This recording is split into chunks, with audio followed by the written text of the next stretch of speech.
Alright, peeps, I think that we should be live. As usual, if there's any kind of problems, please let me know, and I will do my best to figure out what's wrong. But just give me a moment for the feed to actually load up over on the screen so I can make sure that everything looks okay. And then we will begin. Alright, I think I'm okay. As usual. Yep. Alright, so everything's good on my end. It should be good on your end as well, but again, just let me know if something's going wrong. Alright, so, in case you are new here, my name is Nick. This is my channel, Board Game Brawl, where I talk about board games and card games and very rarely role-playing games, although I wish I could do more of that. Just generally tabletop gaming in general, and if I may be redundant. And this is an opportunity for you to ask me any questions you may like. Of course, tabletop gaming related is perfectly fine, but anything you want, have at it. There's very few things I won't answer, and it won't be because I'm trying to be evasive. It's usually for a very good reason. So, yes, this is the Spooktacular Halloween Q&A, but of course I'm not actually doing anything Halloween related other than wearing a bleach shirt, I guess. That wasn't even planned. But hey, if you have Halloween related questions, feel free to ask. I was going to do a Q&A anyways, just happened to fall on Halloween. So, we will start off at the top. Nothing I'm really going to show off this week, I think. Always keep an eye on my Facebook page, because on Facebook, I'm kind of into Facebook much more than Twitter. So if I have new games coming in that I think are really interesting, things that I'm on the verge of playing and reviewing, I will post it there first. We just posted, the Royal We posted reviews. Finally got around to reviewing Dixit, which is a longtime favorite of mine. And I reviewed the new expansion Memories, which I was kind of happy with that video too. It's kind of a cute video that I did for that. It's very short. So watch it after this. Don't watch it now. And I don't think I'm going to get it done before my game group meets tonight, but I do have all set up, or mostly set up over here, my review for Moon God Invaders. Although, of course, my wires are all over it right now. So, but that is next on the docket, and then hopefully I'm going to get at least one more play, possibly two more plays of the second edition, or third edition, excuse me, of Fury of Dracula in tonight. I don't think I need to play it two more times. I think I can play it once more, and I'll be okay. And then I'm going to try to get that up, and I don't know, hopefully scoop everyone. I think someone might be posting a video for it today, in which case, it's fine. It is what it is. I can only do so much. My game group's kind of in shambles right now, and it's been really hard for me to get people together to play these new games I've got coming in, which is ominous. It's not gonna. It means my output might be weird coming soon. I'm gonna have to figure out another plan. But that's my problem, not yours. Let's go to your questions. All right. What are some of your favorite fantasy-themed board games?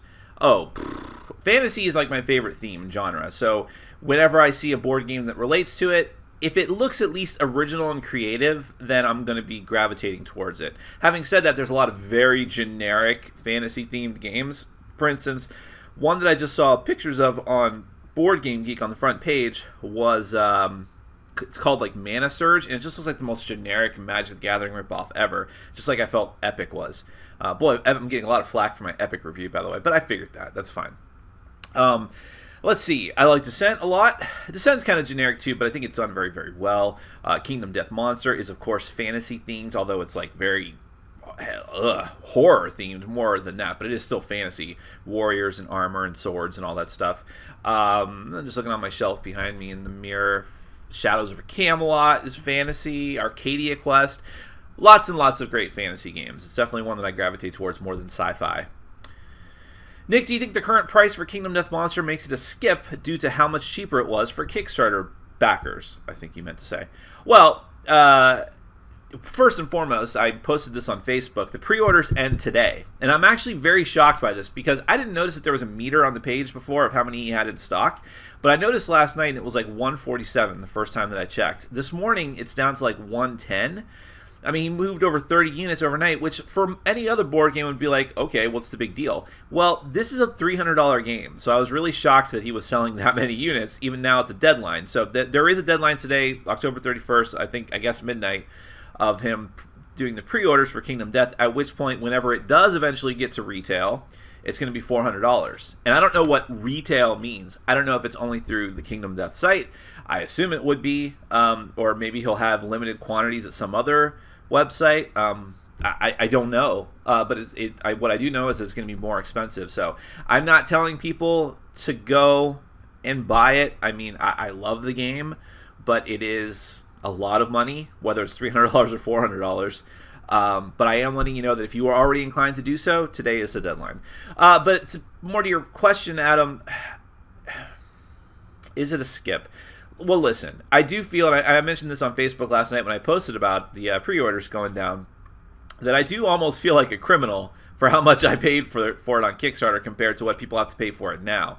Granted, the amount of money I spent on it was actually way more than $300 or $400 because of all the expansions.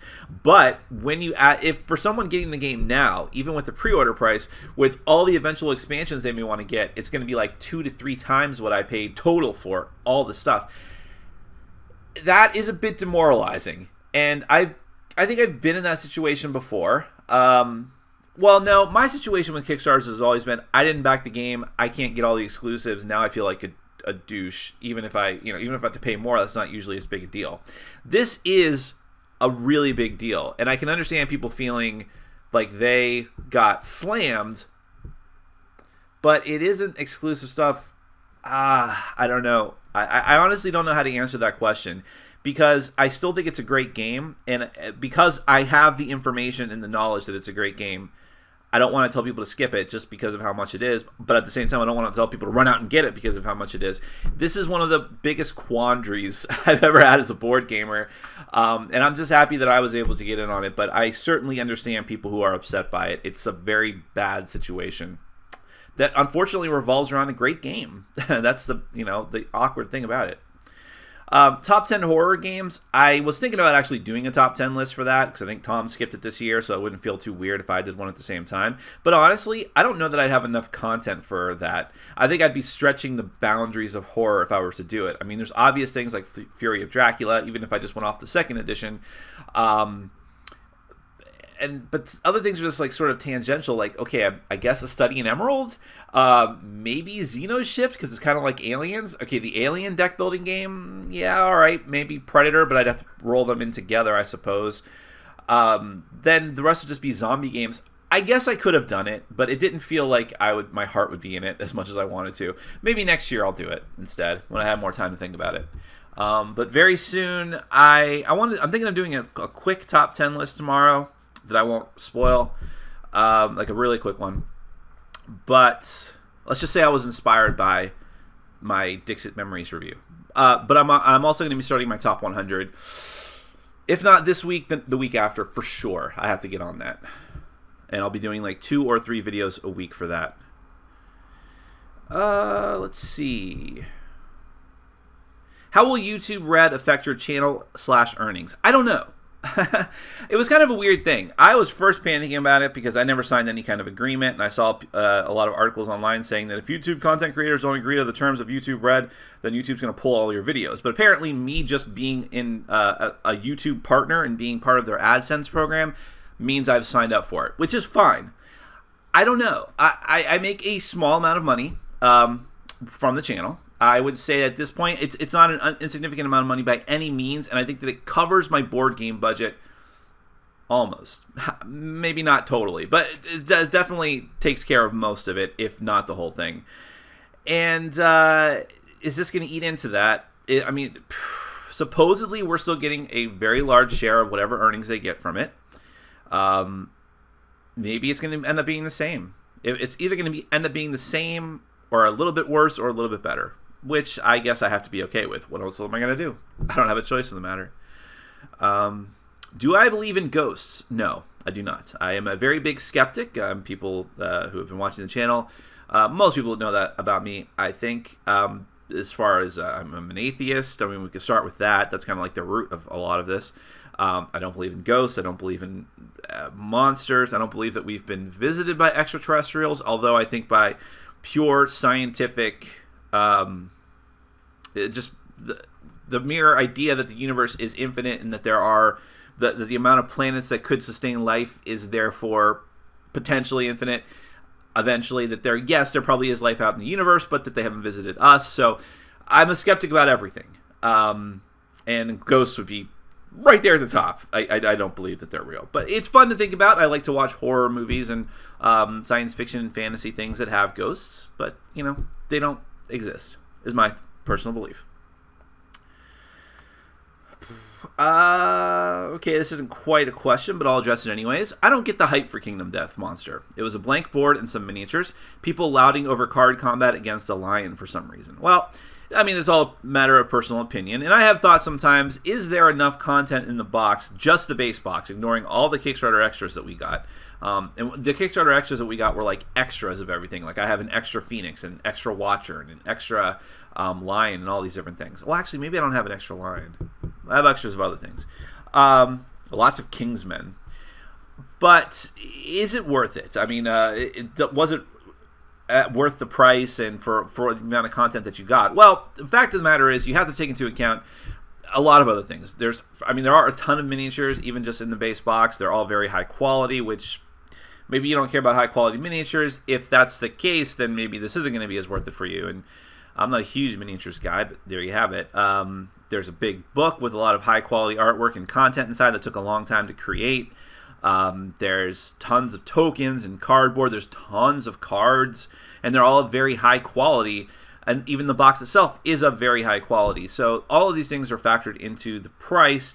And as a whole package of a storytelling experience, as a role-playing experience, as a game with a lot of replayability, that I think is the reason why so many people think it's worth that kind of value. And yes, you do fight a lion quite a few times, but every time it gets a little bit different, and they get harder, and their tactics change. And then you move on to different types of quarries, and there's 2 different ones, and then there's nemesis that you have to fight, and there's lots of story events. So because you are probably used to seeing live plays like mine of people who are just starting out, yeah, you see us fighting lions for long periods of time. But that is only scratching the surface of the game. You'll just have to take my word for it. But I'm not trying to talk you into it. If it's not your thing, it's not your thing. I think that this is a classic example of a game that people are going to love, but that is not a universal recommendation by any means. This is no gateway game. Sorry if I missed it somewhere, but what's the brand of the new shelves? They look really nice, and I'm interested in them. Those are the Kallax shelves from IKEA.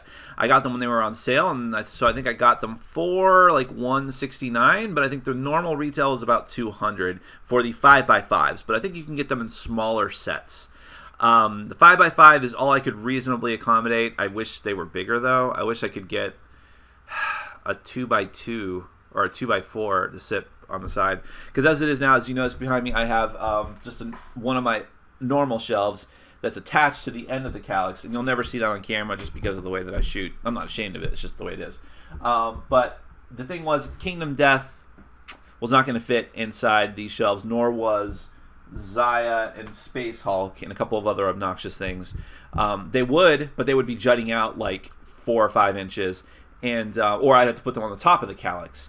So I decided, well, since I will also need more room, I'm just going to put that there. And as it turns out, a couple of things I kind of knew already and feared, but were proven true because of this whole experience. I have far more unplayed, unreviewed games than I do games that I know I'm keeping, which is sad. And also, I still don't have enough shelf space. I still don't. I have piles of games that I do want to keep that I don't have room for, which means I either have to get more shelving or I have to make some hard choices, which I think I should probably do the latter, honestly. I don't need all these games. And I also need a little more room for the unplayed games. I need to start milling through those as quickly as possible. But to that point, I'm going to have some news this weekend for Patreon, a way for me to solve part of that problem and to hopefully help you guys and gals out as well. Top 5 anticipated games of 2016. Wow, that's a good one. I always refer to my hot list on Board Game Geek. If you go to Board Game Geek on your profile, you can have a top 10 list and you can have a hot list. And the hot list is very ambiguous. Like, they don't really tell you what that's supposed to mean. Everyone just makes up a definition for it for themselves. My definition of the hot 10 is games I haven't played yet and don't own, that I'm really excited about. And so let me just go through those. And my top 10 is probably out of date at this point, but it will be updated shortly in the next few months, next couple of months. So my hot 10 is, let's see, we'll start from 10 and work our way up. And let me see if this, I think this is up to date. I think I updated this last week. Yeah. And I think most of these are 2016 releases. Maybe this number 10. Number 10 is a weird one. So my number 10 is The Pursuit of Happiness from Artipia Games. That was technically released at Essen, but oddly enough, they only had a,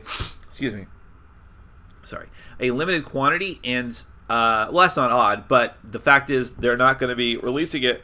Sorry, I'm trying to stifle a sneeze. Okay. They are not going to be releasing it on a wide scale yet. They're going to be doing a Kickstarter for it. So this was like testing the waters, I guess, or building some anticipation. That's a really weird thing. I don't know why they... Artipia is kind of... I like them as a company, but they do stupid shit like that. But that's my number 10. It looked really, really good to me. Tom gave it a good review, so I'm more excited about it. I do trust Tom's word on a lot of games like that. Especially Euro-y games. If he likes it, I'm more inclined to like it because he and I are very, very tough critics of Euro games.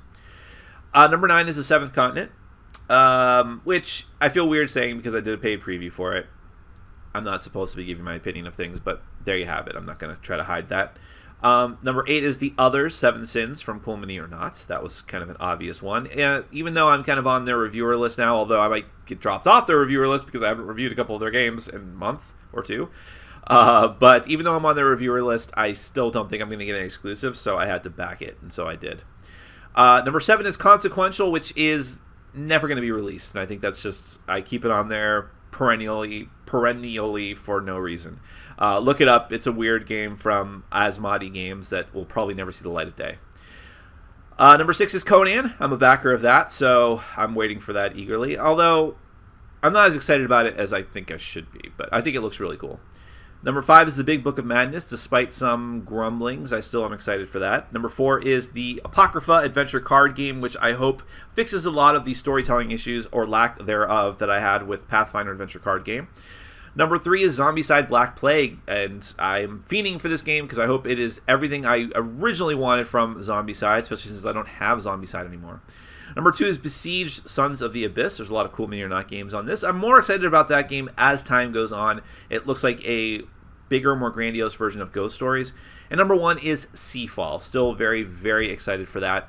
It's Rob Davio's attempt at making an original Legacy game for a change. So still excited for all of these different things. And I'm sure there's some things I forgot about or missed, but there's a lot of goodness on the horizon, hopefully. It remains to be seen whether they're good or not.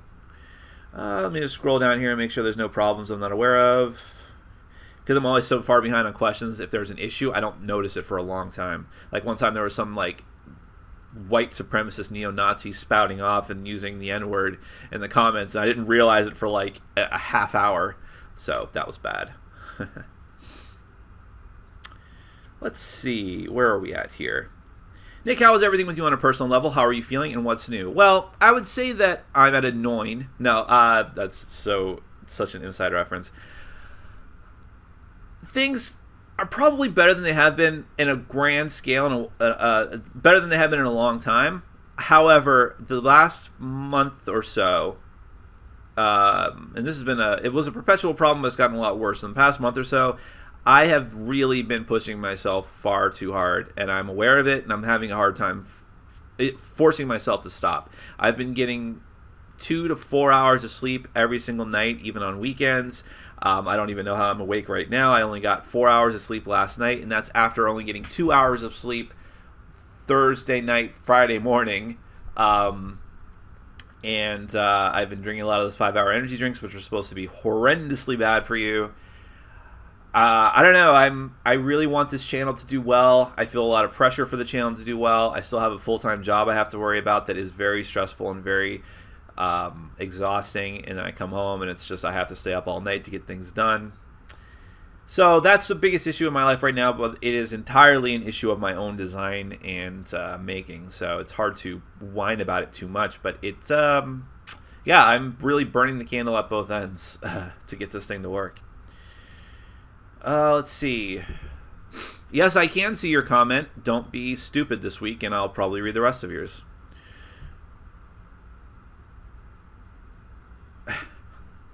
Nick, what is the Halloween game to play? My money is on Mysterium. That's a very good one.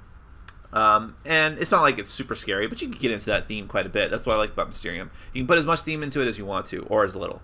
Just make it into a straight-up deduction game. But that's a good choice. I think Fury of Dracula is going to see a lot of play, and I think that Fantasy Flight did a very wise thing in releasing it this week, earlier in the week. I think it's going to sell like hotcakes, and it already has.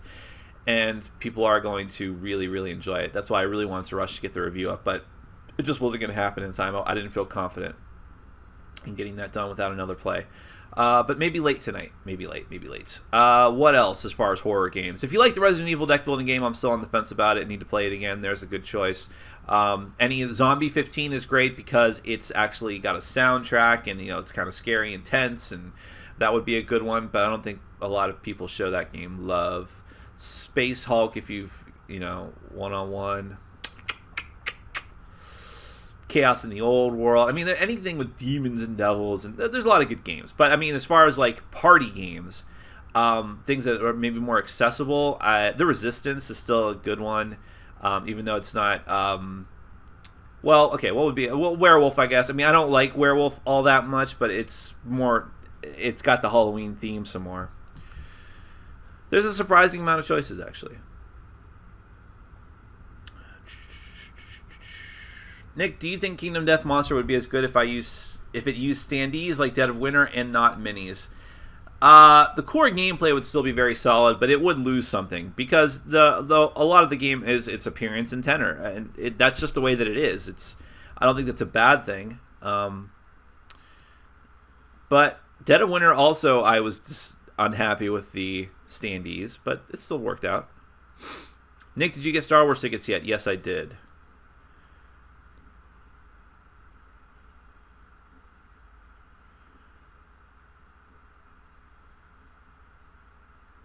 Nick, what's your favorite fast food restaurant? Depends on what time of day it is. If we're talking about morning, it's Burger King. I just had that. I always have it on the weekends, at least. Their sausage croissant sandwiches are awesome, and their hash browns. But the rest of their food is freaking garbage. Burger King is the most disgusting place for lunch or dinner, but their breakfast is amazing. They literally put all their eggs in that basket. Sorry, my nose is all messed up. I haven't taken a shower yet this morning because I woke up super late. And that always messes up my allergies. As far as like the rest of the day, if I had my choice, I guess I would just say McDonald's. I know it's not a popular choice, but now they have breakfast all day. That also helps. If you could choose your last meal, what would it be? No endless buffet type answers, right? I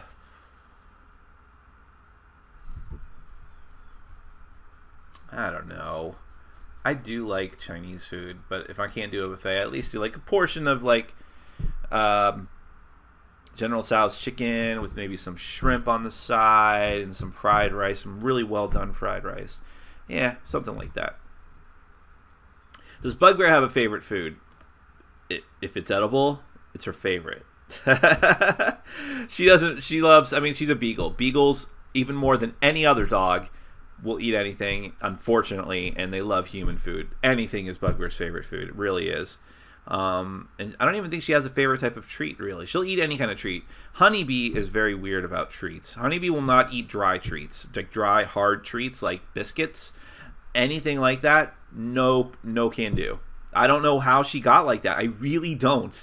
But if it's a soft treat, if it's like, I don't know, like those little bacon bits or whatever, yeah, she'll eat them. So I don't know how she got like that. It's very weird.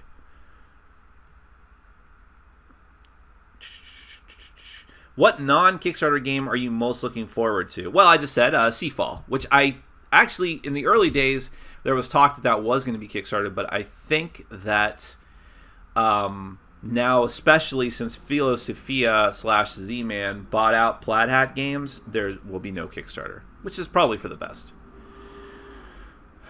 What's your updated opinion on the Pathfinder adventure card game? What do you think of the popular opinion that the game is repetitive and random? I do think it's repetitive. I don't think that's a bad thing. I think it's a solid game. I think that it is primarily a solo game. I have no interest to play that with people ever again, which sounds horribly misanthropic, and I am a misanthrope, But in this particular case, I think the game just does not lend itself well to playing multiplayer. It's too long, and there's, I don't know. It feels like a solo game to me. That's the most fun I've had playing it, and it is very random. I don't know. I think that I'm mystified that there is like apparently organized play for it, and that it has been supported so much, that people are buying it so much. I really think it is the Pathfinder community, like the RPG community, branching out and wanting something new and fresh, and they're the ones that have glommed onto it en masse. Whereas normal board gamers, quote unquote, whatever that is, have not responded to it as well. And I think that's why there's been a backlash against it. And I think that's why the Dice Tower's People's Choice Top 100, it dropped from like 50 off the list, which is shocking in 1 year. It might have really have been the definition of a flash in the pan, at least for our community. But you're asking because you're thinking of getting it. Again, I think that if you're okay with playing solo play, if you like the theme of the thing, I'm really itchy. This is my allergies coming back again. Sorry, I know it's probably weird. It looks like I'm a meth addict. If you are interested in it for solo play, if you like the theme, if you like the idea, if you like the characters, if you like the artwork, if you think the idea of a campaign-style card game appeals to you, then go for it. I don't think it's a bad game by any means. I think it's a good game. It's just a question of whether or not you need to be like, people or anyone in general needs to be buying like tons and tons and tons of cards for it, and packs for it, and new sets. Just try one set. I'm sure you can get the Rise of the Rune Lord set cheaply and see if you like it. I think it's worth at least a try. How long did it take you to organize everything on your shelves? Could we get a video showing off your game collection? I don't know that I'll ever do that. Maybe eventually I will. I know other people have asked for that as well. It took me a long time to do it. I stayed up all night last Saturday to finally get all these shelves knocked out. I mean, honestly, putting together the shelves was super easy. It took me a while just to do it, just because I didn't have the time to sit down and do it all in one shot. But grand total, putting the shelves together was probably like a half hour. Really, that's how easy it was. IKEA makes this stuff really, really simple. But organizing them was a nightmare, because it was a matter of moving everything off of the shelves that were here, moving those shelves out. I wanted to reuse some of the shelves and put them in different places. So let me see if I can show you. Because what happened before, this is probably not going to work out very well. So there's the shelf there, and then in the background you see two shelves of approximately the same size. They're all different brands, and I've gotten them at different times. But so that shelf has not moved. But over there in the corner, one shelf, there was a shelf there that is now the shelf that's directly behind me, because that shelf happened to be just long enough to accommodate the Kingdom Death Monster box like that. So that had to go there, and then two of the shelves that were over on the wall previously are now back in the corner. Previously, I only had one shelf there, but those two together fit okay. And yes, by the way, all those are unplayed, unreviewed games. Everything on those three shelves, plus that little table down there, and a stack in front of the two shelves in the corner. Sad though all that may be. But because of I was jockeying shelves around and moving things around, the smaller shelf that was right here previously that had the Cat Tower box and Takenoko Deluxe and all that on it before is actually in my room now, and it is sort of my on their way out stack. So they're the games that I'm going to either sell or trade. I do actually have a plan for those. We'll figure that out over the weekend. But yes, there's enough of those that they get their own shelf, because I was sick of them being in stacks in my room. So yes, the organization was the biggest hassle of it. What game would you like to see get the Caverna or Eldritch Horde treatment, where there is a sequel of sorts that also works as a 2.0 version of the game? That is a really great question. Seasons? That might be interesting. No, Seasons is pretty good as it is. 2.0 Dungeon Run, I hope, is actually getting that done to it. There's a sequel. Dungeon Run 2 should be coming out, but I have no idea when. They're really not prioritizing that thing because of how poorly the first one sold, I think. But it's supposed to be a revamped, better version of that game. Super Dungeon Explorer is getting that, essentially. They're getting a new edition, better minis, new updated rules. But let's see. Your question is a little more specific, because it's not just revamping the game, it's turning it into something new, like a spiritual successor. And what would I want for that? Ah, that's a really great question. I wish I had more time to think about it.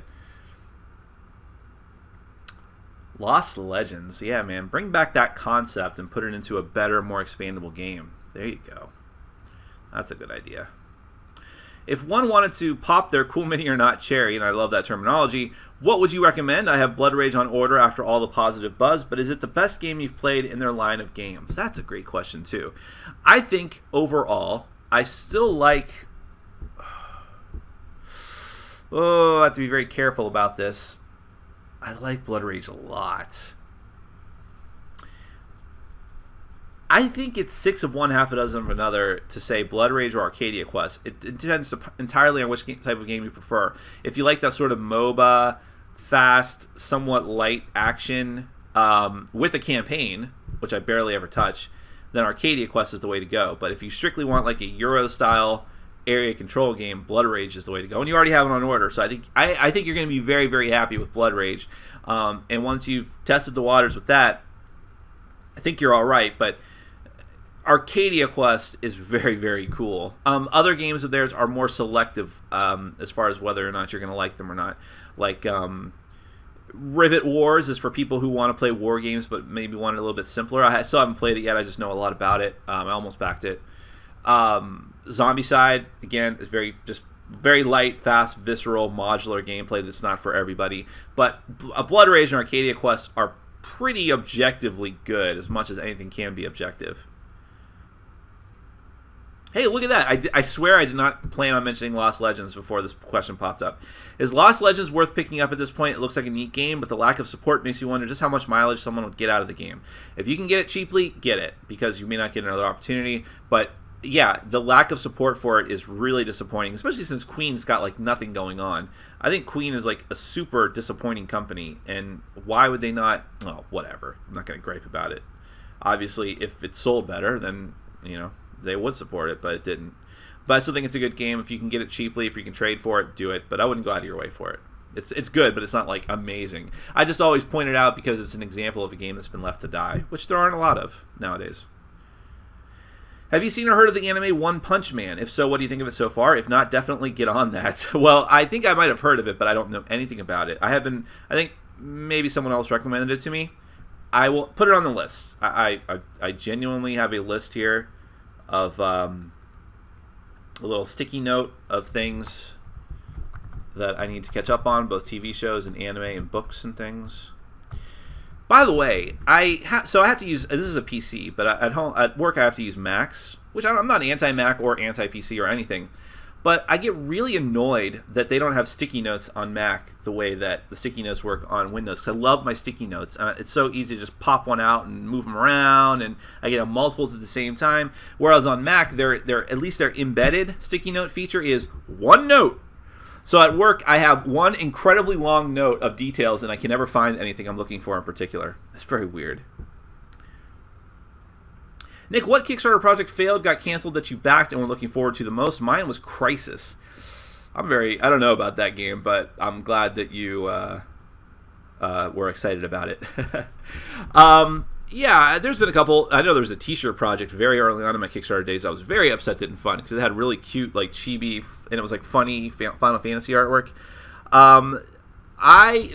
There was a company, I think it's the same company that did March of the Ants, oddly enough, which I think was something of a success for them and successfully funded on Kickstarter. But one of their first projects, I hope I'm not confusing them with another company, one of their first projects was a Final Fantasy Tactics-inspired game with the same type of gameplay. Like team-based, tactical, grid, movement, chibi anime characters that looked very, very similar to Final Fantasy Tactics characters. They put it up on Kickstarter twice and it failed twice, but I backed it both times and I would have backed it completely. Too bad they never revisited that. But who knows if it was any good or not. What are your thoughts on the Evangelion rebuilds, if you mean the new movies? I have not watched the third one yet. I've only watched the first and the second ones. I actually was lucky enough to see them both in a theater. There's a tiny art house theater down in Fort Lauderdale back when I lived down there that I would occasionally visit that would have this kind of junk. And so I watched it there. I really liked them because I'm really prone to liking Evangelion. They took it in some interesting directions. I mean, the first movie was basically just a complete retelling of the first, I don't know how many episodes of the series, like 6 episodes or something like that. So it wasn't like new territory, but it all looked very good, very technically high quality, and it was good to cut out some of the chafe and just get it there. So I like that a lot. The second movie was fine. I have to say, I'm not a huge fan of that new character. I don't even remember her name. The girl with the glasses and the pink and white outfit, plug suit. It's not that I dislike her necessarily, but she feels the most out of place. And it's not just because, like, I'm a traditionalist and get off my lawn, I liked Evangelion before it was cool kind of stuff. It's because literally you could take her out of that movie and it wouldn't affect anything. Like, she did nothing. She added nothing. She contributed nothing. She was only there for fan service, which is fine, but it felt very odd. And I don't know if the third movie changes that. I think she's supposed to have played a bigger role in the third movie. In which case, maybe I'll eat my words, and she was totally worth it. But at least for that second movie, I don't understand her presence there. But otherwise, I liked it, and one day I will get to that third movie, and I think fourth or fifth they're going to do. A tetralogy, I believe they were going to do, which would be 5. Right? I hope I'm right on that. I feel stupid. Nick, if you had to choose between backing Sword and Sorcery, Super Dungeon Explorer Legends, and Arcadia Quest Inferno, which would you pick? Well, I have zero interest in Sword and Sorcery. It just looks super generic. I don't really understand the hype on that one. And it's not doing that well compared to these other types of projects. I am backing Super Dungeon Explorer Legends for a ridiculous amount of money, and I don't even know if I'm going to be able to. I might just have to do the $1 pledge and hope they let me increase it. And I am going to probably back Arcadia Quest Inferno because of all the exclusives Cool Mini or Not does. I have to. So yeah, for me, I'd have to choose 2 of those 3. Did you back Conan? Yes, I did. I finalized my pledge manager last month.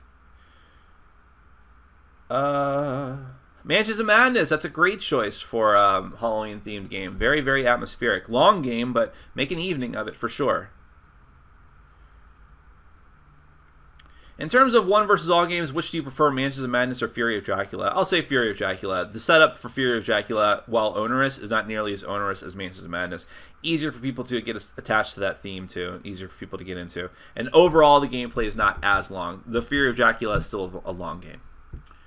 I'm being very careful not to say anything about the new edition. I don't want to spoil anything for my review, though. See a dirty shirt over on my chair. That's actually not a dirty shirt.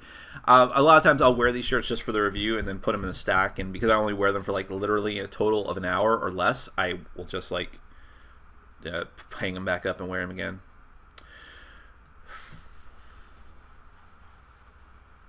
Did you see the latest Weiss Schwartz CCG release in English is Log Horizon? Are you going to pick it up? Are you a fan of the Log Horizon anime? I had never heard of it until I saw that on Cool Stuff's list of stuff, and I have not really gotten into Weiss Schwartz that much, so I'm not interested in spending more money on it until I know really whether I like it or not. I need to play Weiss Schwartz again. Excuse me. What are your thoughts on Legend of the Five Rings getting rebooted as an LCG? I know nothing about the game, but the universe looks interesting. I think that might actually coax me into trying the LCG. I'm a little put off by it because I have heard that the game Romance of the Nine Empires, which was a terrible, terrible game from AEG, took a lot of the same core gameplay elements of Legend of the Five Rings, so I'm like, oh, no. But I'm hoping I'm wrong about that, and I think that a Fantasy Flight LCG is probably going to be the way for me to get to try that. Although I genuinely wish they were focusing on board games based on it rather than just doing another LCG. Maybe they still will do that eventually, but I mean, like, if you think of how awesome a Legend of the Five Rings like area control game, like an actually good version of those games like Yakuza and Samurai or Samurai Swords, I mean, that would be amazing. They should have rethemed the Reiner Knizia's Samurai as Legend of the Five Rings. If only they had known. As if it matters for that game. I ordered that, by the way. I want to try that. I've heard that's a classic, solid Euro RPG or Euro RPG with no theme, but still a very good game, and I want to try it.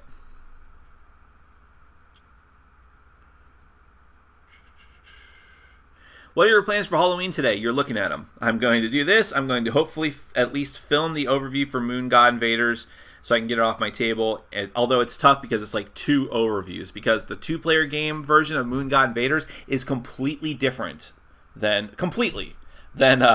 the other side. Maybe not completely, but mostly. So it is 2 overviews, which is kind of awkward and weird. So these are going to be very half-assed overviews because I don't want to have an hour-long video for it. So I have to do that. I have to set up and clean and prep the games for my game night at 5. So I have very, very, very little time. So I don't have any big Halloween stuff planned. Have you tried the new 2-player card game Matcha? I have it. I feel very badly because the guy is super nice from Grow Games, and he sent me a review copy, and I just haven't had a chance to get to it. It's in the pile of stuff. I know I have to get to it. What are your favorite factions to play as in the game Smash Up and Summoner Wars? Well, I don't like Smash Up, so we'll take that right off the table. And Summoner Wars, however, which is a game I really do like, I'm a big fan of the Gem Dwarves. I really like the oh my gosh, it's been a while since I played it. What's the name of the Paladin faction, the Hero faction, the Vanguard? Yeah, I like them a lot too. Have you played the game Duplic? Yes, I have, and I have it for review, and I have to get to it eventually. It's a good game. Do you have a friend that is pledging for Cthulhu Wars expansions? I know you are boycotting it, not interested in it. I would love to see your unbiased review of the expansions. I'm sure that my friend Aaron Silverman is getting some of the expansions from the first Kickstarter if he doesn't have them already, and he'll probably back this new set of them. But I'm not interested in reviewing them or giving that company any kind of publicity. And that sounds like, oh, Nick, you're supposed to be an unbiased reviewer, but that's not true. I'll do what I want to do, and I have no interest in supporting that company by promoting them in any way, shape, or form, or giving their... I'm not saying every fan of theirs is this way, but a lot of the fans of that game are idiots, and I'm not interested in giving them a platform to spout off on, as are the staff behind the game, also idiots, and I'm not interested in giving them a platform to spout off on, so to hell with them all. Do you think the market is oversaturated with dungeon crawls? I do. It's one of the hot things now, which I get. It's the natural reaction of people not having time for RPGs, but wanting to play RPGs, so dungeon crawls have sort of filled that void, which is totally fine, and I'm down with that. But yeah, there's probably too many of them, and I think that it is the way for people to get a game published because they want to show off cool-looking miniatures, and they have a story they want to tell, and they're like, well, what do we do with this next? Oh, dungeon crawl. Let's do a dungeon crawl. Now, that sounds like a very cynical way to look at it, and I don't mean to, and some of these are genuinely good games. I love Super Dungeon Explorer, which is becoming more of a dungeon crawl now that they're adding the campaign mode in Legends, which is, again, a natural extension of this whole fad. And I like Descent, and I like Undercity to a degree, and I mean, I could go on, but yeah, I think they Kingdom Death Monster has kind of blown that out of the water for me, because Kingdom Death Monster is not a dungeon crawl game, but it gives me the storytelling experience of a dungeon crawling game, but in such a better way that I can't even fathom it, really. And supposedly there was some talk that Adam Poots, the designer, creator, and publisher of Kingdom Death, was going to do a version of Kingdom Death called Kingdom Death Heroes, which would be a dungeon crawling game where players take control of super powered individuals from the Kingdom Death world. Not the survivors just struggling to survive the whole time, but like creatures with character classes like Savior and Forsaker and I don't even know what the other ones are off the top of my head, but that you would play those kind of characters and do it in a dungeon crawling style format, fighting really powerful monsters. I think that would be really cool, but I still think that Kingdom Death Monster is kind of really lowering my appreciation for those type of games.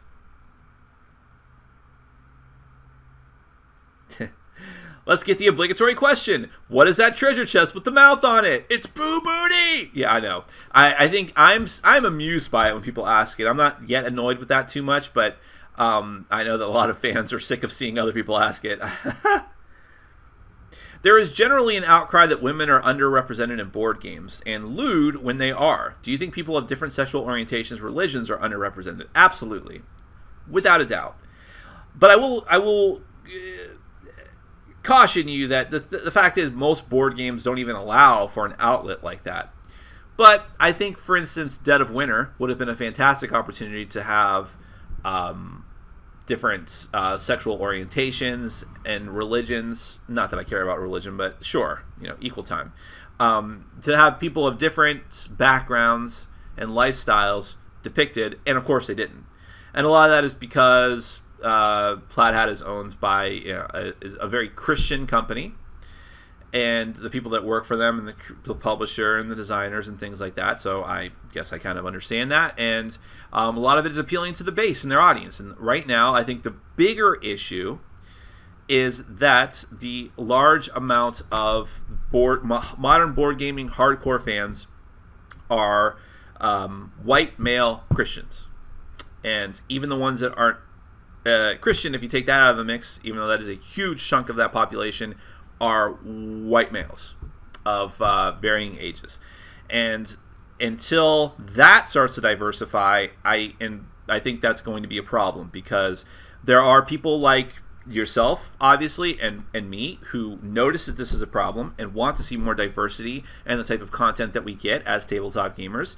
But the vast majority of people, even though if you ask them, they'd say, oh, yeah, I'm down with that, getting more diversity, they're still not proactively saying anything about it, doing anything about it, wanting there to be a change, because people like what is familiar. And so I think that it's all well and good to talk about when are we going to start seeing games like that with more diversity, and we should be saying that. But until we fix the core problem, which is actually diversifying the base of people who would consume those games, there's nothing to talk about, because that's what needs to change first. And that involves being more welcoming to female gamers, being more welcoming to people of different sexual orientations and gender preferences. It involves being more, listen, I don't think people talk about this enough, being more open to people of color. Go to a board gaming convention and look around you and see how many people of color there are. Okay, that will be. And I'm not saying anything bad about it, but I was at Dice Hour Con. I had a tremendous amount of fun at Dice Hour Con. I really appreciated my time there. But there was a time at the con, I stood off to the side in the middle of the day in the main gaming hall, and I was going to take a picture for one of my friends with my phone. And I looked out, and as I'm sitting there lining up the picture, I put the phone back down, and I just looked, and I'm like, I don't see a single black person. And it wasn't anything to do with the people running the con or anything like that. It's because that's what this hobby is right now. It really is. That was a depiction of the hobby as a whole. And, it's not about forcing people who wouldn't be interested in it to get into the hobby. It's about maybe we're not doing enough to make it feel like it's an open community. It's the type of thing I care about, but until other people start to care about it as well, it's a tough sell. So I definitely took your question and ran off with it in different directions, but hopefully that gives you an idea of where I'm at with it. Have you been keeping up with The Flash and Arrow? Thoughts so far? Yes, I have. I think The Flash had a weak episode this week, although, no pun intended, although the ending was amazing. I can't say anything. If you haven't watched this week's Flash, did I say Arrow? I meant to say The Flash's episode this week was not so good, but the ending was amazing and hilarious. But the rest of it was pretty awful because it was just world building for the new Legends of Tomorrow show.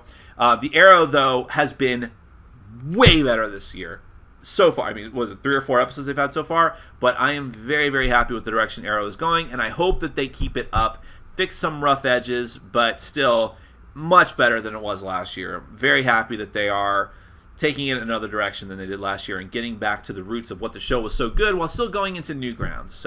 But still, and even though The Flash had a weak episode this week, last week's was amazing, and The Flash is still a consistently good show. Do you think a Death Note game would make a good board game, a deduction type game where Killer tries to find L and L tries to expose Kira? Why don't you go to BoardGameGeek.com right now and type in Death Note, and you might be surprised that such a game actually exists. I was actually thinking of trading for it, but I wasn't that interested in it. It does look interesting, though. But to make a bigger, broader game out of it, Mysterium style, would be pretty cool. But you only have so much source material to work with, so I don't know. People have asked me before, and I always say anime games are a tough thing to get right. Have you gotten Halo 5 or plan to get it? No, I'm really out of the world of video games altogether right now, and even when I was in it, I wasn't into first-person shooters that much. I had a few, but for the most part, I'm just into role-playing games, or the first-person games I liked are like Fallout, which I have seriously considered getting a new system if I had the money for it, just to get Fallout 4. But I think I'll wait and see. I'm in no rush. I'll wait till the systems get a little bit cheaper, or maybe my laptop will run Fallout 4. I don't know. But I also would rather just wait for Fallout 4 to get like a Game of the Year edition with all the content. I've been burned by that before. Like, I was kind of late to the New Vegas party, finally got a copy, and then like a couple months later, the Game of the Year edition with all of the expensive downloadable content was already on it. And I'm like,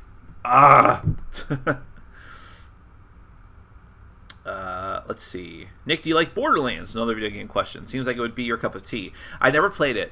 That's one of those ones I kind of wish I had played. It does seem really interesting. Nick, a lot of board gamers I know live a sedentary lifestyle. I'm trying to exercise more. What are you doing as exercise? Well, I have a membership to the gym that I haven't used in over a month, so that's probably what I should be doing. I don't think I live a sedentary lifestyle. My problem is because of the huge amount of stress I've put myself under, I eat like garbage. Because I don't plan out my meals, and I don't. It's faster for me to get fast food than anything else, and that has really led to my deterioration of my health and my body over the past year and a half. But when I was exercising, I liked to run a lot. I know you can't tell now, but I used to be a runner. I used to run in 5K races every week and do really well. I would always come in the top 3 of my age group, if not first, which at the time was like 21 to 25, something like that. When are you going to review Altaria Clash of Dimensions? I don't know if you're asking that because you actually know that I have it, but it is on my shelf, and I'll get to it in like 2 or 3 years. Have you been watching Minority Report or Limitless, the series? Your thoughts? I'm interested in Minority Report, even though I never saw the movie. Don't throw stones at the screen. I'm not interested in Limitless because I thought the movie was really stupid. I'm personally biased against movies that perpetuate the stupid myth that we're only using a certain percentage of our brain, which is BS, complete BS. There's a lot of cracked articles about that. But I wasn't personally a fan of that movie. I don't like Bradley Cooper, and so even though he's just producing that show and sometimes pops in, so I have zero interest in it. I think they made a procedural out of the movie Limitless. So stupid. But Minority Report, I'll probably end up watching the movie, and so I have to get to that anyways. And if I like the movie, I'll start watching the show. I also need to watch Mr. Robot. I want to keep watching iZombie. I bought an iZombie shirt, even though I'm not really technically into the show. It's on my Dixit review. I just thought it was a really cute shirt. See, when people think that I'm not manly, and people quote unquote accuse me of being gay, as if being gay would be a bad thing, which is why I always laugh at that. But when people think those things, it's because I wear such cutesy stuff, and I'm just like, no, I just like cute things. I don't know why straight guys can't like cute things. A friend of mine who is way more manly than me and is married, has a wife. Whenever we were choosing colors in board games, he would always go for like pink or purple, and he loves wearing pink and purple shirts, and he does it to completely piss off people who are super manly and masculine, which I really appreciated. I think he does it for that reason. What are some real-time board games you would recommend? Zombie 15. And I don't necessarily like too many of those, I have to say. Real-time for me is very iffy. I don't like Escape the Curse of the Temple. I didn't like Heroes. But those games have other issues. But Zombie 15, I felt like, because I'm not like frantically rolling dice and they're falling off the table and I don't know what's going on and I don't even know if people are following the rules. Zombie 15 felt very like deterministically like, okay, it's my turn. I'm gonna do this and this and this and this. Go. So it was real-time elements with control, which is why I like it so much. And a good Halloween game. What did you think of the ending of Death Note? I didn't mind the ending of Death Note. I think there's a lot of people who hated Death Note after the death of, which I won't spoil for people, I guess. Like, I don't know. I think you probably had enough chances to watch Death Note at this point. But I still liked the new characters that were introduced then, and I thought it went in some interesting, very darker directions. And I felt like the final episode was what it should have been. Maybe it wasn't as ambiguous as people wanted, but at a certain point, it had to end that way in order for it to be satisfying. So I was perfectly happy with it.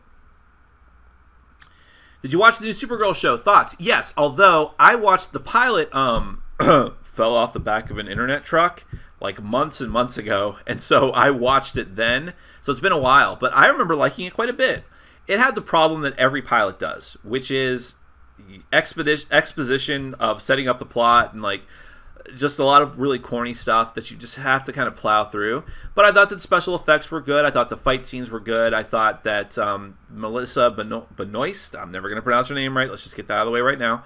She is very, very likable as Supergirl. You know, I'm so glad they didn't make her into a teenage girl, because I'm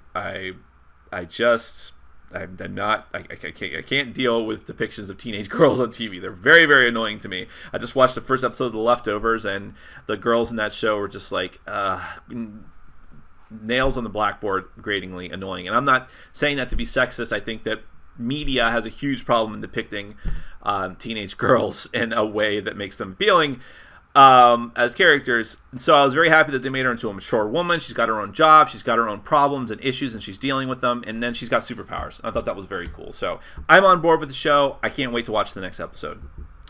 Have you played through Pandemic Legacy? If so, thoughts? No. We've gotten through like 6 games of it, and once I got done with the review, I have to admit my impetus to continue playing it sort of got put on the back burner. But I maintain what I said before. Eventually, I will play the whole thing and do another review of it. Do you think Arcadia Quest Inferno is going to set records? It's going to do very well. It'll probably do better than the first one because so many people regretted missing out on the first one with all the exclusives. Will it set records? I don't know. It is still an expansion for a game. Is it a standalone game? I don't even know. They'd be stupid if they didn't do that. But I don't know. We'll see. Cool Mini Night is on the uptick. Unless it's one of their weird Euro games, they always do very, very well. If you could set up the perfect thematic Halloween board game night, which games do you feature and why? We kind of talked about this earlier, but for me, and it's going to happen by coincidence, is Fury of Dracula. Everyone is saying a lot of very nice things about me. I don't always read them out loud, but thank you so much. I really do appreciate you, even more than you appreciate me, I assure you.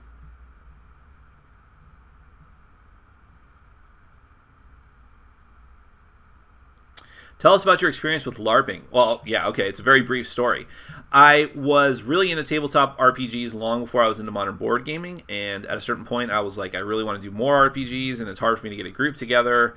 And so I was like, well, I know there's a group that meets at Tate's Comics, the semi-famous Tate's Comics down in Fort Lauderdale, a huge comic book store with a gaming satellite store right next to it. And I was like, well, let me go there and see what they're doing. And I actually put a message on the billboard and their little message board on the front saying, hey, I'm looking for a group. And then someone noticed and was like, hey, we do a huge World of Darkness group here, like every week. I'm like, oh, yeah, let me come and check that out. And it turned out to be a LARP. And I had heard about it before, and I'm like, well, I don't know if I'm really into this, but let me try it and see. And I stuck with it for about 4 weeks of weekly sessions. And then I quit cold turkey. First off, it was even though it was a large group of people, it was clear that they all knew each other and had been doing it for a long time, and they did not make me feel very welcome. I felt like a total outsider the whole time. And some of them seemed to know each other from like high school, even though they were like in their 20s or even 30s. Then I think the main thing that bothered me was just the way that combats were resolved. Because even like in the World of Darkness, you roll a bunch of dice. Because people are LARPing and constantly moving around, they had to figure out something else. So what they either do is some people will use like a deck of cards to like signify randomness, or what they were doing in this group was rock, paper, scissors. And I'm like, that is the dumbest thing ever. What is the point of having all these stats? So I really was aggravated with it, and they were all weird, and I quit. That's the fast version.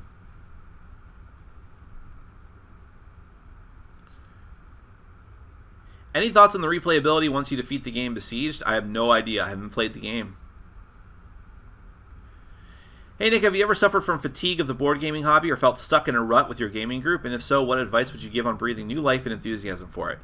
I have felt fatigued by board gaming in general because it is a thing that has consumed every minute of my life that is not work related. my normal day job related. And now, because my channel feels like work. It's a work that I enjoy, and it's very fulfilling for me, but it's still work. So at times I feel fatigued by it. But the second part of your question, no, that I've stuck in a rut with my gaming group. My gaming group is kind of in a disastrous place right now, but not in a rut, because we're always playing new things, and I never feel like we're just playing the same things over and over again. What would I suggest for breathing new life into it? Well, reach out to new people. New people will always do that, because you'll get new perspectives, new opinions. You know, people will, if your group constantly wants to play the same thing, which is, I'm just implying that, I don't know, or I'm surmising that that's your point, then you can get new people, and then those new people will play with them instead, and you'll be free to play with other people and play new stuff. And I think getting new people involved is always a great thing. Do you see yourself collaborating with other reviewers in different ways, whether video or written, or would you prefer not to?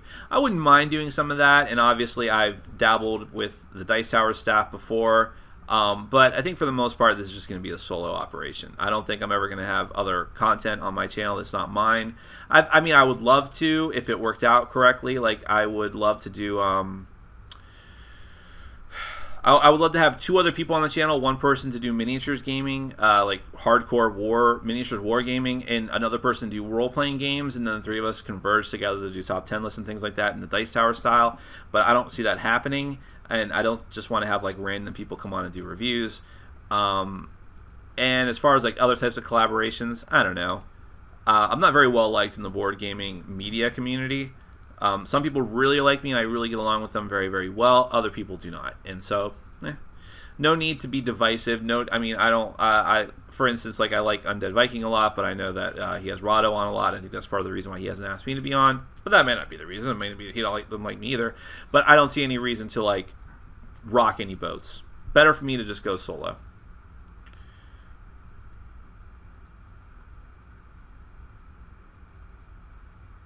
Let's see. Do you like the Beatles? They're all right. I think they're overrated. I think that just because you're the first... Seth MacFarlane has one of the best lines ever, and that is, just because you're the first at something doesn't mean you're the best at something. Sometimes people build off of what you've started and make something better, and I think there's a lot of other bands that are much, much better than the Beatles. He was speaking about that in reference to The Godfather, which I've never watched and have no interest in doing. When will you dye your hair? I'm actually thinking of shaving off my beard altogether, and my hair, I was dyeing that for a while, but I think I've stopped because the gray in my hair is not as evident in the front. It's only on the top, so I'm not as bothered by it, but my beard is really annoying, and I dye it like every week and a half, and I think I'm just going to shave it off. I haven't been shaving, though, because I'm fat now, and I don't like my double chin, but who cares? Do you have any Halloween plans tonight? Just gaming. Do you like candy corn? I actually do, although I wouldn't eat a lot of it. It's pure sugar. Did you back Besiege? Not technically. I am picking up someone else's extra pledge of it for a trade. And I think it looks very similar to Ghost Stories mechanically, but with obviously a lot of changes. It's a tower defense game. Which, before I saw Besiege, I never thought of Ghost Stories as a tower defense game, but that's exactly what it is. I like Puerto Rico. Would you recommend Le Havre or Goa as the next step? I have not played any of those 3 games, although Le Havre is on my shelf. How often do you get a haircut? Every 2 months, maybe a little bit less. I don't like getting haircuts, so I put it off for a long time. You'll notice my hair starts to look really, really shaggy at a certain point, but I think I had a haircut 2 weeks ago now, so it's not so bad. After about 2 weeks, I get my haircut really, really short when I get it done, probably too short, just so I don't have to come back for a long time. But that means that after like 2 or 3 weeks, my hair gets to the point where I like it quite a bit. I haven't taken a shower today, so my hair's kind of messed up right now. Concordia or Rococo? I have them both sitting on my shelf, unplayed. I'll let you know. Circus Peanuts, yes or no? No. Live stream review, live stream review, live stream review. No, I'm not going to do that. I make too many mistakes, and I'm too much of a perfectionist when it comes to my reviews. What's a great game that has deck building as a mechanism but is not the entire game? City of Iron, Study of Emerald, Mythotopia. Xenoshift has deck building in a lot of it, but it is not as much of a focus of that game as I would have thought. That's some good suggestions. What's a great game that... have you ever thought of doing a video of some of the MIA Kickstarters and try to track down what's going on? Huh. That's an interesting idea. I think it's a little bit too depressing. And a lot of the big ones have been solved, like Odin's Ravens is being picked up and reprinted, and Doom that came to Atlantic City. Pathfinder adventure card game boxes vertically. Cards will fall out of the insert. Yeah, I'm sure. I'm sure they did. I just don't care. I just decided to put them up that way. Have you heard of the whole problem going on with Project Elite? Yeah, with the miniatures. My friend Vernon, who is the person who painted some of my Kingdom Death miniatures in my set of Dreadfleet, super cool guy. He's actually in not my group per se, but in the Southern group, Tom's group, and I game with him like once a month, a little bit, or sometimes a couple times more. I think he's a backer of Project Elite, or he just took an interest in the story, and messaged me one day and was like, "Do you see this shit?" Yeah, the miniatures look like they melted. But to be fair, now I did the paid preview for Project Elite, and so I'm not going to say anything about the game mechanisms, my opinion on it. But the miniatures, like the 3D ones that they had there, kind of looked like that, and I thought that the pictures they showed during the campaign looked like that too. I'm not saying that it's right, but I don't know why people are surprised, I guess. But I don't know. I think they took an artistic direction, and people are just not happy with it. It's kind of interesting, though. What do you think of hipsters? I think it's just another... I think there is a trend of people acting and behaving in a certain way, and people slapped a label on it and started making fun of it. But even though it is fun to pick on hipsters sometimes, and I certainly do it, because I have Robbie and Kim were big hipsters, and all their friends are as well. But they were very self-effacing hipsters. We had fun with that. I don't know. I don't have a problem. I think I don't have a problem with most people. And I think they're just fun and quirky.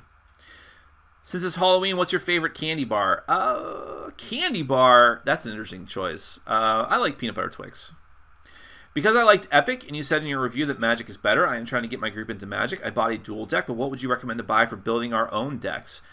Well, until that whole thing happened with the Fat Pack, apparently the Fat Packs are a really great entry point into Magic, because you buy it, you get a nice box, you get like one or two life dice, you get a bunch of booster packs and a bunch of basic lands, and boom, you can do a little some deck building there. It's a great way to get into it.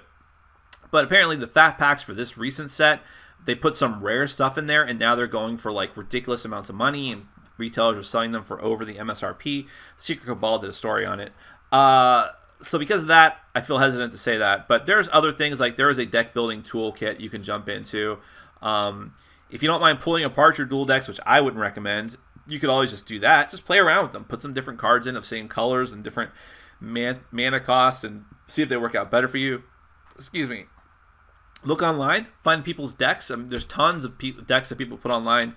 And you can proxy them. That's a good thing to do. My friend who really loves Magic much more than me, she proxies all of her cards just to have fun building decks. So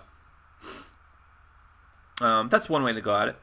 Nick, I just paid $48 Canadian for the Halloween figure for Kingdom Death Monster. Am I crazy? Yes, but I paid $26 for it. My total order for that was, I only ordered 4 figures and it came out to $100. I feel awful about that. And most of them aren't even game related. Hey Nick, have you been to Croatia? I have actually not been out of my country, which makes me feel very hicky and like a rube, like in a typical American, and I feel kind of bummy about that. I would love to visit a lot of countries in Europe and the former Soviet bloc and all of that different area. It fascinates me. How active is Tom Vassell on Kickstarter? Well, I'm not sure exactly why you're asking that question, but by coincidence, because I'm a friend with Tom on Facebook, I get to see his Kickstarter backings because those two things are like linked. And so I do notice when he does back Kickstarters, and he doesn't do it very often. He does like art, and he'll do like things you wouldn't necessarily suspect, like he'll back hot sauces and art projects, and he does a lot of gaming accessories because he doesn't have to worry about games, right? I mean, he gets Kickstarter review copies, and maybe he doesn't get the exclusives, but whatever, he doesn't care about that. But he may or may not get certain accessories, so he'll back those. Nick, what was the scariest thing that happened to you as a child? Well, not to be too serious, but my mom worked nights, so even when I was really young, like younger than 10, I had to stay home by myself at night, all night. and I took care of myself. I cooked for myself. I didn't have a great childhood, and one night, I think my best friend at the time, who really wasn't my best friend, I just didn't know it at the time, had his brother or friend. They really wanted my Mortal Kombat game, so I was home by myself one night, and some big dude showed up at the door. I opened the door like an idiot, and he came in with a mask on his face and threw me on the ground and robbed us blind of anything he could find. Smashed our phone so I wouldn't call for help, and I was just lucky he didn't kill me. So that was probably the scariest thing. Mom still left me alone after that. Didn't care that much. I saw you've received Fury of Dracula 3rd Edition. Have you tried it yet? I have. I will hopefully be doing a review of that soon. Are you interested in the other 7 Sins? I backed it on Kickstarter. So yes, I am. My copy of Kingdom Death is arriving today. So hyped. You should be, but get ready for a lot of work. Hopefully you have help like I did not. Is there any board game you have wanted to review but never got the chance to, or didn't know how to conduct a review on it? I don't know about that second part. There's never been anything I've been totally flummoxed on doing a review for. But as far as like wanting to review things but haven't had to yet, yes. I mean, there's games that are permanently in my collection that I really enjoy, and I know I enjoy, that I haven't had the time to review yet. And I finally got around to one of them last night, or this morning, Dixit. But there's games I'm looking right now, like I never reviewed Star Wars The Queen's Gambit. I never reviewed Kemet yet, although hopefully I'll be doing that soon with the expansion. I never reviewed Mansions of Madness and Dungeon Run and Last Will. There's so many games. So yeah.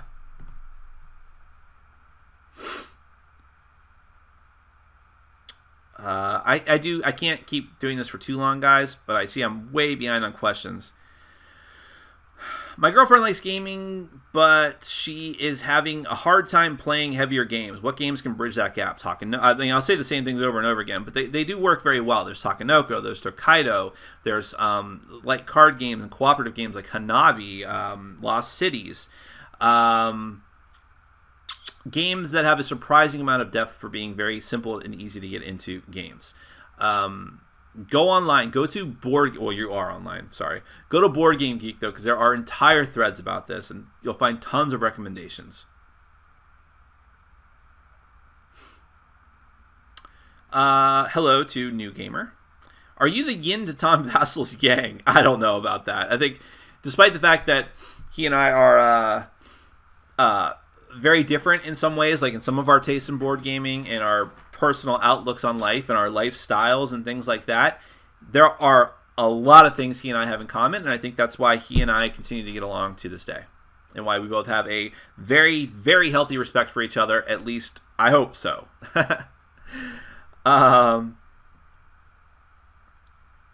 I just recently saw your review of Myth. Do you think that there have been enough changes to justify buying it? Or better yet, is there any chance of a 2.0 version?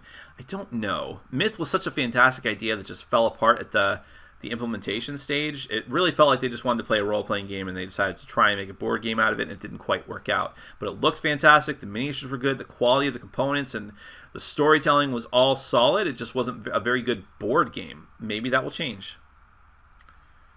What is the rarest game in your collection, and which game do you regret selling or trading? The rarest game I have right now, well, I technically have to say Kingdom Death Monster, right? Because there's still not enough of those things in the wild. But I would have to say Star Wars The Queen's Gambit as a second. Although Study in Emerald First Edition is also very rare at this point. Which game do I regret selling or trading? I don't really have any of those right now. I did regret getting rid of Mage Knight, but then I got another copy of it. But I guess I do regret, because I also had the expansion for that. Now I have to get that again, so that was an aggravation.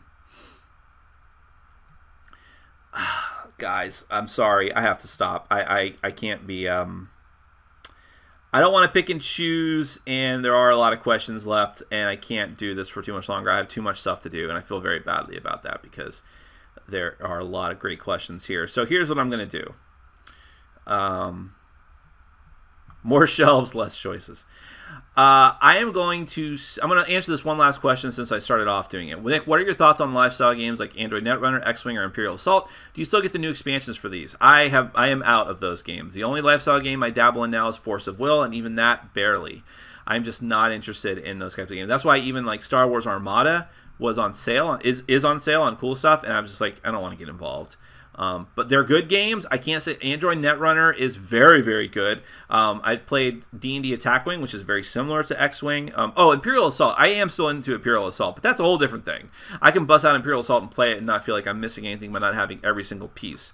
But the other things like Netrunner and X-Wings and like HeroClix and all that, I can't dabble in them. But if they're your thing, that's fine. It's just not me. All right, so what I'm gonna do is try and save as many of these questions as I can. It's kind of hard to do that here.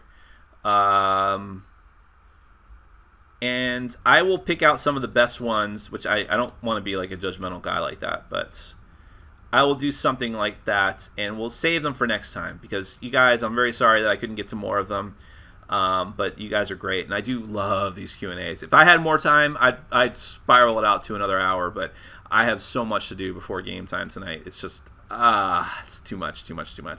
But thank you so much for all of your time, guys and gals. I love you all. I say it again.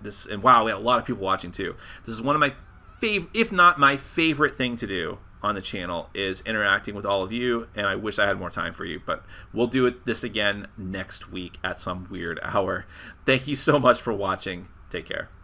Happy Halloween. Happy Halloween. There you go.